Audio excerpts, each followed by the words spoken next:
mukunzi w'umurongo wo kwezwa ari wo kwezwa channel, reka ngushimire uburyo wongeye kubana natwe muri biganiro bidutegurira gusanganira umwami wacu Yesu Kristo. Tugiye gutangira ibyigisho bituganisha ku mibereho y'agakiza.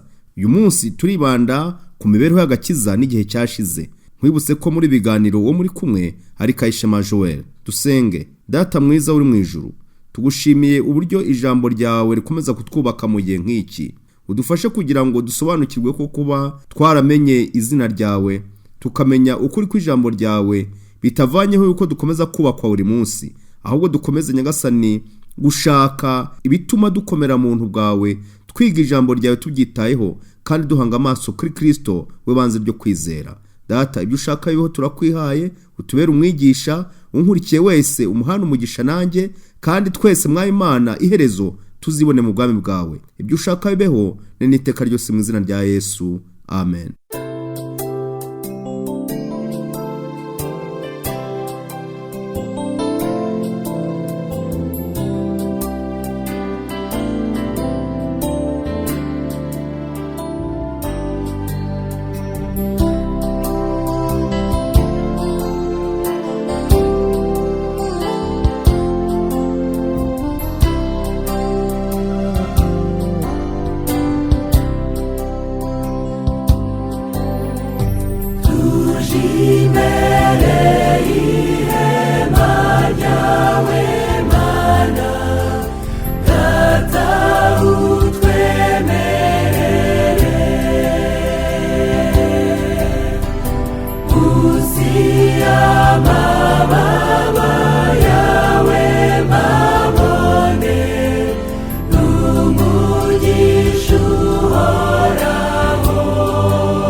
Umunsi tukaba tugiye kwinjira mu ihame rya 10 rivuga imibereho y'agakiza.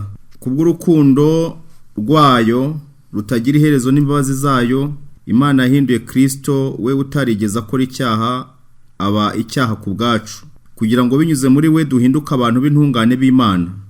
Iyo tuyobowe na Mwuka Muziranenge tumenya ubukene bwacu, tukamenya kamere yacu umunyacyaha, tukihana ibicumuro byacu, tukabaho imibereho yo kwizera muri Yesu Kristo nk'umwami n'umukiza watubereye incungu n'icyitegererezo.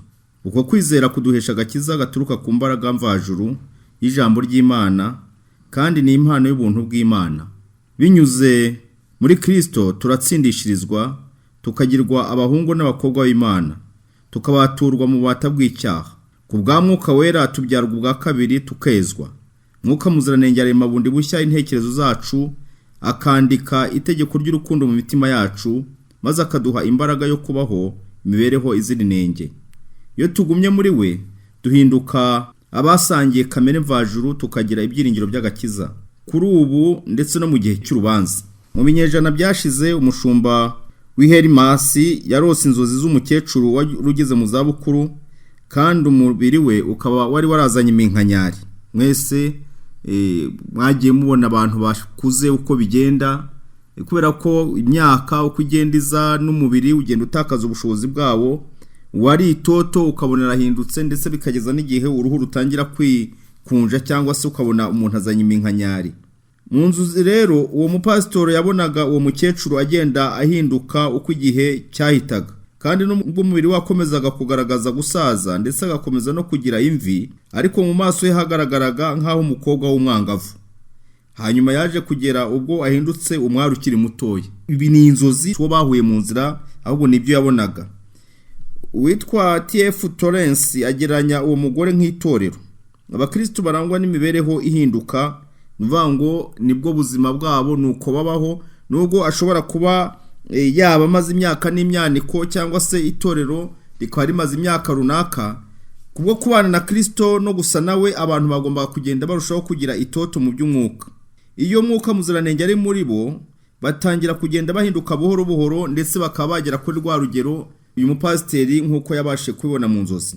Paulo we hari uko yavuze, urwandiko yandikiye Abanyefeso igice 5 umurongo wa 25 kugeza 27 yaragize ati: Kristo yakunze itorero aryitangira ngo aryeze, amaze kuryogesha amazi n'ijambo rye, aryishyire rifite ubuzima, ridafite ikizinga cyangwa umunkanyari cyangwa ikintu cyose gisa gityo, ahubwo ngo ribe iryera ridafite inenge.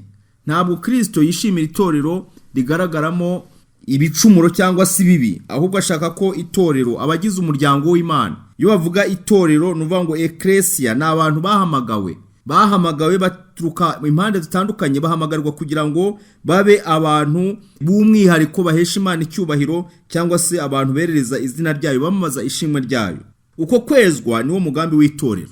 Bityo abizera bagize itorero bashobora guhamya ko nubwo umuntu wacu w'inyuma yangirika, umuntu wacu w'imbere ahora ahinduka mushya uko bukeye n'uko bwije. Ababashe gusoma igitabo cyitwa Umuteguro w'imvura y'itumba hagaragazamo ngo Yohana umubatiza yahoraga ahabwa umubatizo wa Mwuka Wera buri munsi. Ibyo byatumaga aba umuntu mushya ahora yiteguye guhangana n'ibitero bya Sekibi, kandi bigatuma amenya aho akeneye imbaraga n'aho akeneye gukomezwa, kandi aho akeneye gukomezwa cyangwa se akeneye imbaraga, ayo mahirwe ntayapfusha ubusa. Ariko twebwe twese ubwo tureba ubwiza bw'umwami, tureba nko mu ndorerwamo mu maso hacu hadatwikiriye, duhindurirwa gusa nawe, tugahabwa ubwiza buruta ubundi kuba bwiza nk'ubw'umwuka w'umwami.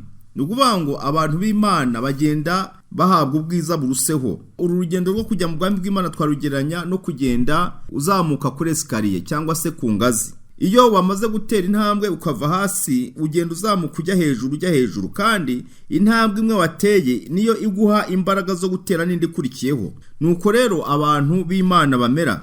Umuntu w'Imana agomba kuba umuntu ugenda ukura, kandi uko gukura akaba ari igikorwa gishorewe na mwuka w'umwami Imana ukorera muri we.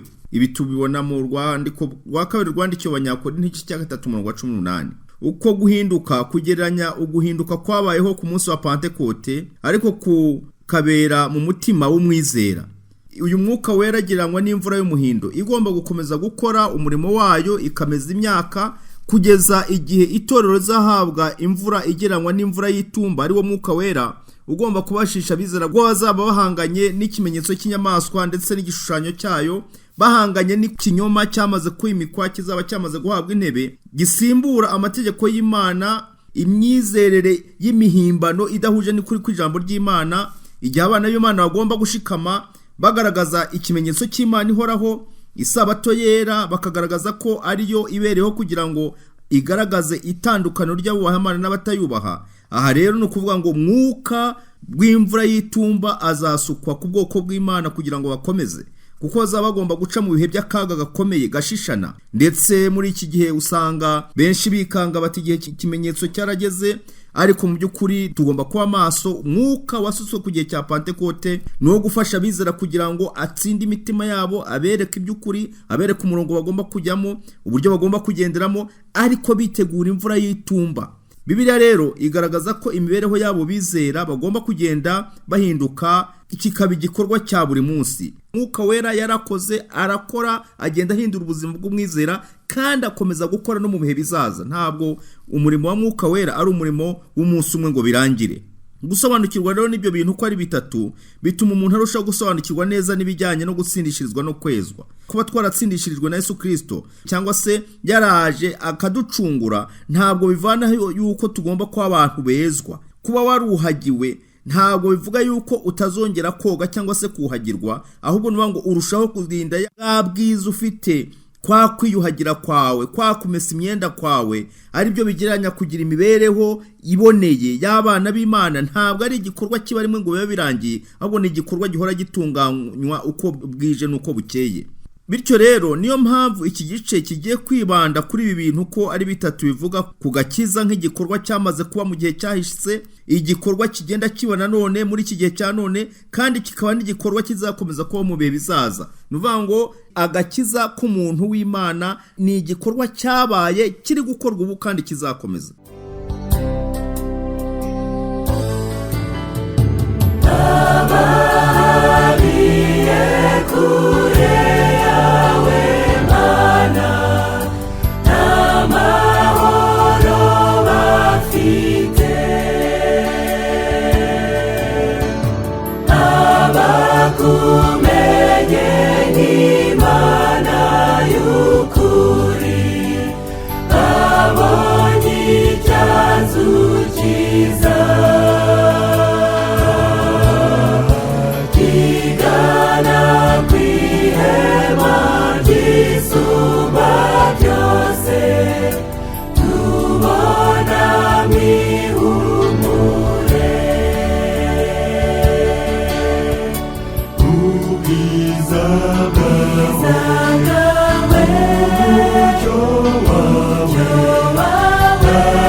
Imibereho y'agakiza rero mu gihe cyashize iteye ite cyangwa se imeze ite?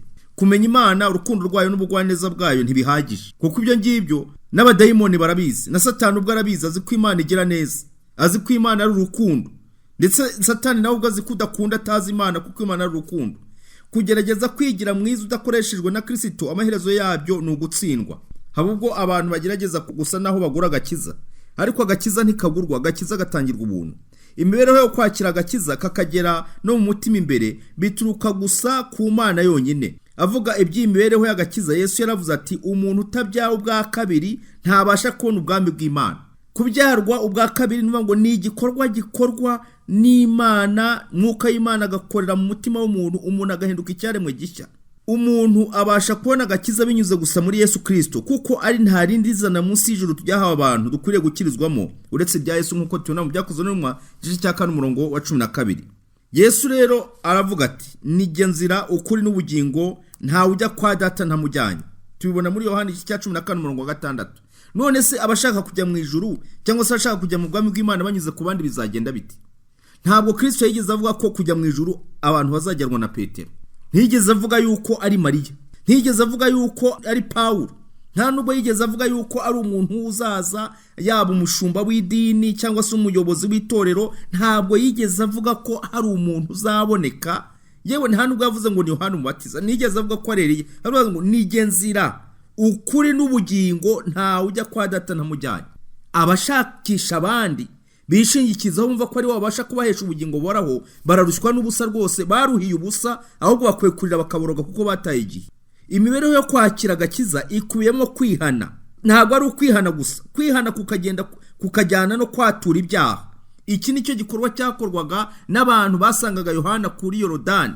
Baramusanze, Yohana akabwiriza ubutumwa butunga urutoki ibibi byakorwaga, ubutumwa bucyaha. Ntabwo ababwiriza bakwiye ko babwiriza batanga ubutumwa bumeze nk'ubunezeze bugendeye kunezeza abantu. Yohana yabwirizaga ubutumwa mu kuri kwabwo. Abantu bakaza bakavuga ati none se tugire dutati mwihane, ibyaha byanyu bikurwe bibabarirwe. Abantu bakatura ibyaha byabo, abantu bakababarirana. hano rero nuvuga ngo tugomba kumenya ko mu gitabo cyo kugana Yesu agaragaza ko muri uko kwatura no kwihana ibyaha byakorewe ku mugaragaro byaturirwa ku mugaragaro, ibyaha byakorewe mu rwiherero bikaturirwa mu rwiherero, ibyo hemukiyeho mugenzi wawe ukamusanga ukamusaba imbabazi, ibyo ngibyo nibyo bigendana n'intambwe yo gutsindishirizwa no kwezwa. Ibyo nuvuga ngo bijyana n'imibereho y'agakiza ariko bigahinduka n'ubuhamya bw'umuntu, nibyo yitwa ngo imibereho y'agakiza n'igihe cyashize. Kwa kwihana rero mbese kugenda gute? Mbere gato yo kubambwa Yesu yasezeranije abigishwa be Mwuka Muziranenge agombaga kumwerekana yemeza ab'isi by'icyaha, ibyo gukiranuka n'iby'amateka. Ibi tubona mu gice cya 16 cy'ubutumwa bwanditswe na Yohana umurongo wa 8. Ku munsi wa Pentekote igihe Mwuka Muziranenge yemezaga abantu yuko bakeneye umukiza, barabajije bati mbese tugire dute? Petero mu ijwi riranguruye arabasubiza ati nimwihane. Nta kindi yagomba kubabwira abantu, niba bakeneye agakiza bakeneye kwihana bagomba kwihana, nta bindi. Yarababwira ati nimwihane. Ibyakozwe n'umwa igice cya 2 umurongo wa 37-38 ndetse n'igice cya 3 umurongo wa 19. Ubwo rero mu gihe babwiwe kwihana tugomba gutekereza se kwihana ni iki noneho. Ijambo kwihana riva ku ijambo ry'Igiheburayo natum risobanurwa kubabazwa, kwicuza. Ngo nukubabazwa n'icyo wakoze ukicuza ukisubiramo. Ijambo rimeze nk'iryo mu Rugiriki ni matenoeo, risobanurwa guhindura ibitekerezo, ari byo kwicuza no kwihana. Kwihana nyakuri guturuka ku guhindura byimazeyo imyitwarire imbere y'Imana n'imbere y'icyaha. Ntabwo ufata icyaha ngo ucyonse cyangwa se ugire uburyo usa n'ugisigasira n'ugisasirira, oya. Ahubwo nuvuga ngo habaho gufata ibyemezo, no gufata ingamba, ikaba imibereho igendanye no guhinduka no gufata ibyemezo bishya. Kwihana nyakuri guturuka ku guhindura byimaze imyitwarire, iyo myitwarire igahinduka rwose. Mwuka Muziranenge yemeza abamwakiriye ububi bw'icyaha, akanamenyesha n'ubutungane bw'Imana, anabereka n'uburyo bazimiye. Ntabwo umuntu w'Imana, Mwuka w'Imana amugenderera ngo amwereke ngo genda we ngo wabimenye birahagije, oya. Ahubwo asobanukirwa n'ubunyacyaha bwe, agasobanukirwa n'intege nke ze, agasobanukirwa n'uburyo ari kure y'agakiza. Yamara kubisobanukirwa noneho Mwuka Muziranenge akoreye mu ijambo ry'Imana, umuntu akerekwa inzira akwiye kunyuramo, bityo bakiyumvamo umubabaro w'icyaha cyabo. Iyo basobanukiwe yuko uhisha ibicumuro bye atagubwa neza, ko ahubwo ubyatura akabireka ari uzababarirwa, nkuko tubibona mu Migani 28:13, nibwo batura noneho by'ukuri ibyaha byabo. Kubw'ubushake no guhitamo kwabo bishyira mu maboko y'Umukiza, maze bakazinukwa ingeso zabo mbi. Iri jambo kuzinukwa sinzi ko turyumva kimwe. Kuzinukwa nuvuga ngo icyo wakundaga wakibona ukagira iseseme, ntumve ukirarikiye. Ni ijambo riremereye. Ntabwo ushobora kuba warazinutswe utubyiniro, warazinutswe utubari n'ibindi, noneho ngo nurangiza uze ujye ufata fanta ujye kwinywera mu kabyiniro cyangwa se ujye uhanga y'amaso. Hariho n'uwo mu biganira akavuga ati wati n'abari abantu bariyo nabo bagomba kujya gukizwa, ariko se barakizwa ari uko wagiye kwicarana nabo hahandi wahoze, cyangwa se uzagira ingamba n'ibyemezo ufata by'uburyo ugwire kubasanga ariko utongeye kujya kwitega umutego wo kujya gutaramana nabo. Ijambo ry'Imana rivuga ngo uwicarana n'abakobanyi. Abakobanyi, abantu bakoba ijambo ry'Imana, ntagomba kujya muri ibyo bitaramo ngo ujye gusangira n'abo basinzi n'abanyangeso mbi, aho ngaho ngo ujye muri icyo cyicaro uzi wahozemo mbere. Ahubwo ugomba guhindura ibyerekezo ugahindukira rwose. Kubw'ubushake no guhitamo kwabo bishyira mu maboko y'Umukiza, maze bakazinuka ingeso zabo mbi, bityo kwihana kukagera ku rugero rwo hejuru, ari rwo guhinduka. Bishatse kuvuga ko umunyabyaha agarukiye Imana. Ibyo rero bikaba biva ku ijambo ry'Ikigiriki kivuga ngo epistrophe. Epistrophe bisobanura guhindura icyerekezo, no guhindukira. Ibyakozwe n'umwa 15:3. Kwihana kwa Dawidi nyuma yo gukora icyaha cy'ubusambanyi n'icy'ubwicanyi bitanga urugero rufatika rw'uburyo iyo mibereho itegurira umuntu uburyo bwo gutsinda icyaha.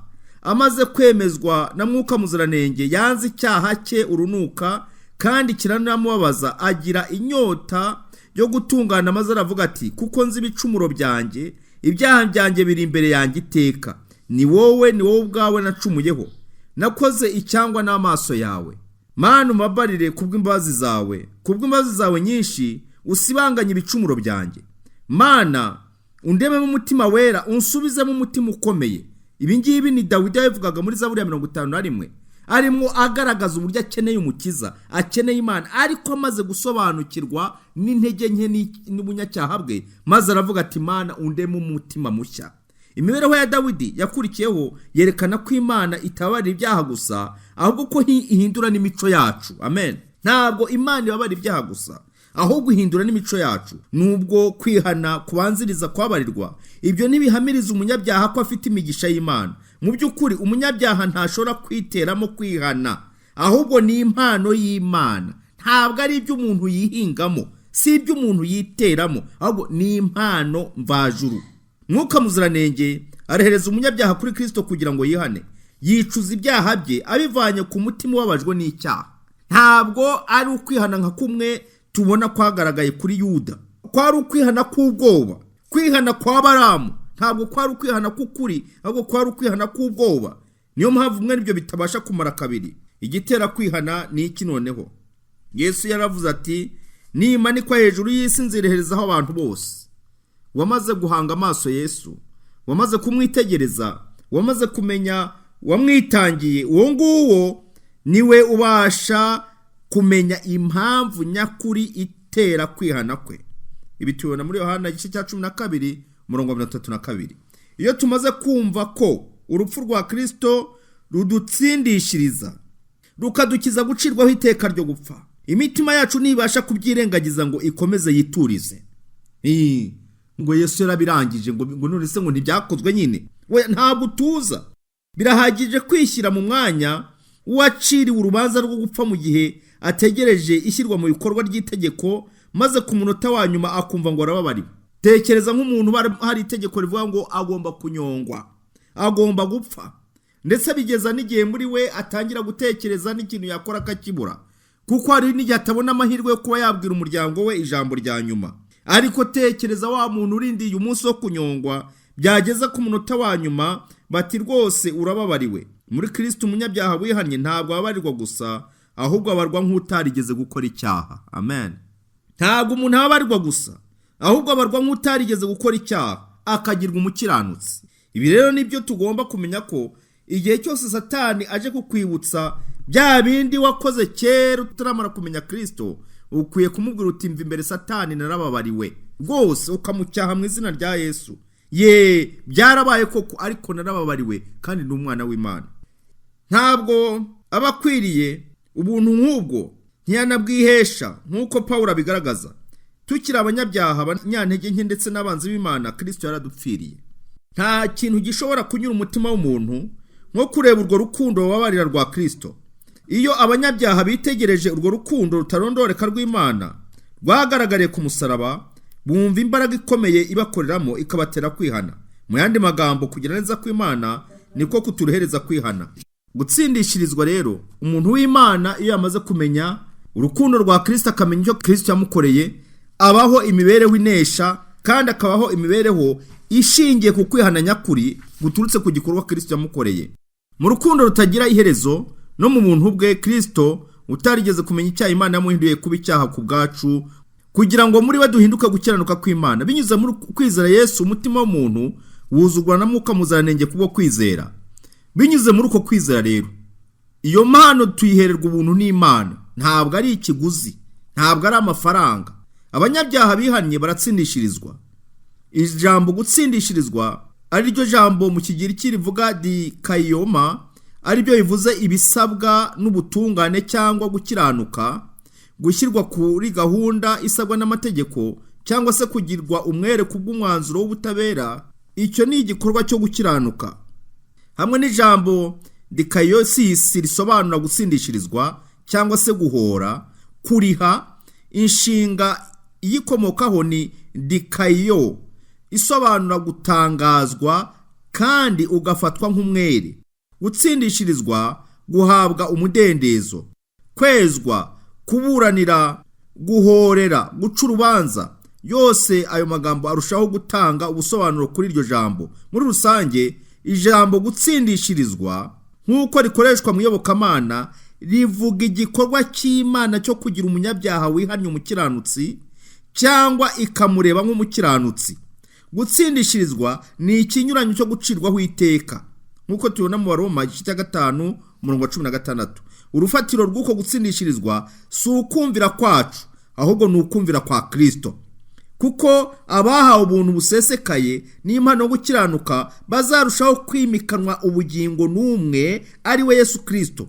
Kuyumvira kumwe kuzatera ko abenshi baba bakiranutsi. Uwumviye Imana akagendera mu gukiranuka amategeko y'Imana asaba 100%, nta wundi ni Kristo. Kristo wo nguwo ahakumvira abatsindishijwe n'ubuntu bwayo ibibahereye ubusa kubwo gucungurwa kubonerwa muri Kristo Yesu. Iradukiza rero itabitewe n'imirimo yo gukiranuka twakoze, ahubwo idukiza biturutse kuki? Ku mbabazi zayo. Biboneka muri Tito igice cya 3 umurongo wa 5.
Twabanye muri umwanya.